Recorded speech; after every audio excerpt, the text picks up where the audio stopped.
Bien avant Ambition Intime, vous aviez déjà fait campagne pour l'authentique et la rencontre dans des magazines de société ou des docu-réalités. Qu'est-ce que ça vous fait aujourd'hui d'être classé parmi les 3 meilleurs intervieweurs politiques de France? Je ne me prends pas pour une autre. J'ai bien conscience qu'il n'y avait pas beaucoup de questions politiques dans mes interviews. Ce que ça montre en tout cas, c'est qu'il y a une vraie distance entre certains intellectuels ou qui se prétendent comme tels, qui essayent toujours de nous montrer à nous, Français, ce qu'il faut penser pour notre bien, même si on n'est pas d'accord.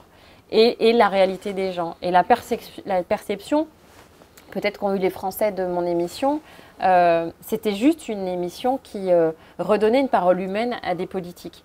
Moi, personnellement, j'en ai marre des émissions agressives où on fait passer les politiques pour que des menteurs et que des gens avides de pouvoir, des animaux politiques, comme on dit, parce que je crois que c'est ça qui amène la défiance du politique. Et j'avais envie d'avoir une parole humaine et je suis persuadée qu'avoir un ton normal avec une personne, qu'elle soit agricultrice ou politique, c'est ce dont on a besoin, c'est de bienveillance. Moi, j'aime bien les gens a priori. Si c'est des gros cons ou des salauds, je changerai le ton et il n'y a pas de problème.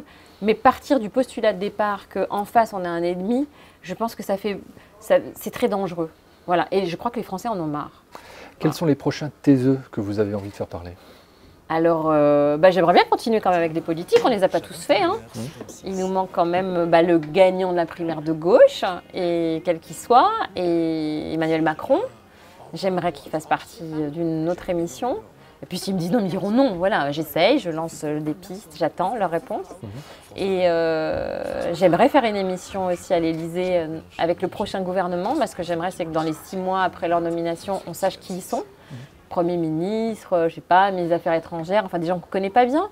Et puis j'aimerais bien que le ton qu'on a initié dans Une ambition intime perdure sur M6, qu'on arrive aussi à avoir une parole apaisée avec des politiques, ce qui ne veut pas dire qu'on va leur faire un chèque en blanc, mais qu'on va leur poser des questions normales.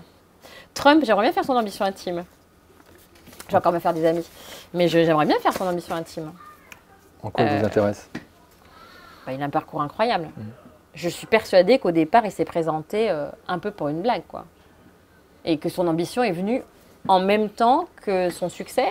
Et Trump, avant qu'il soit élu, je le disais même quand je faisais la promotion d'une ambition intime, Trump a été élu non seulement parce qu'il y avait des gens qui croyaient à ses idées et qui adhéraient, quelles que soient ses idées, qui étaient complètement opposés à ce que disait la presse.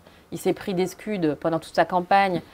Tout le monde a essayé de démonter Trump. Il a été élu. Et là, ça montre quand même qu'il y a un schisme entre ce que pensent certaines personnes intelligentes et intellectuelles aux États-Unis et les sondages et ce que font les Américains.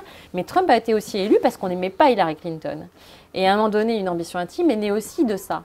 Je crois que l'élection présidentielle, c'est une élection particulièrement effective et que les gens se projettent dans une personnalité.